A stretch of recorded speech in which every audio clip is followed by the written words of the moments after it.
দুটি চোখ অপলোক দৃষ্টিতে তাকিয়ে আছে, তাও আবার 1-2 বছর নয়, অন্তত 200 বছর তাকিয়ে আছেন এভাবেই। তার নিষ্পাপ চাহনি ও মুখ দেখলে মনে হবে সে কত নিষ্পাপ। যদি এটি আপনি ভেবে থাকেন তাহলে আপনি ভুল। এই নিষ্পাপ চাহনি কাটা মাথার মানুষটি ছিলেন খুবই ভয়ঙ্কর। তার ইতিহাস সম্পর্কে জানলে আপনি যতটা না অবাক হবেন তার থেকে বেশি আঁতকে উঠবেন। সিরিয়াল কিলারের প্রসঙ্গ উঠলে অনেকে আজও জ্যাক দ্য রিপারের নাম মনে করেন। রিপার কিন্তু পৃথিবীর প্রথম সিরিয়াল কিলার নয়। নানা মতানুসারে দিওগা আলভেসকেই পৃথিবীর প্রথম সিরিয়াল কিলার ধরা হয়। কিন্তু কে এই দিওগা আলভেস? জানতে হলে যেতে হবে 200 বছর পিছনে।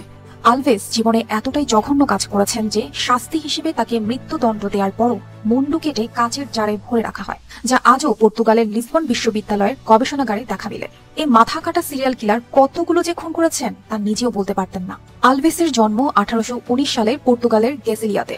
অল্প বয়সেই গেসিলিয়া ছেড়ে লিসবনে পাড়ি জমান কাজের খোঁজে।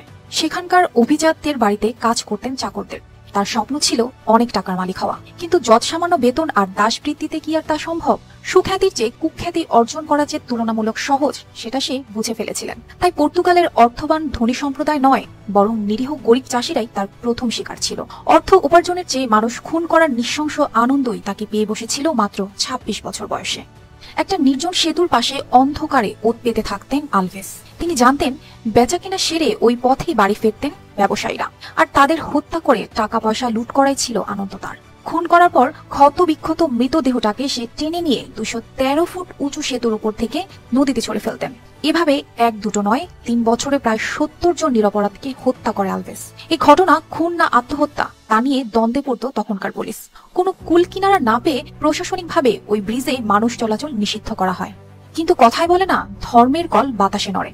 তাই হলো, এক ডাক্তারের বাড়িতে ডাকাতি করতে গিয়ে সেই বাড়ির 4 জনকে খুন করার চেষ্টা চালায় আলভেস। তখনই ধরা পড়ে হাড় কাঁপানো এই খুনি। তাকে জেরা করে বেরিয়ে আসে একের পর এক খুনের রহস্য।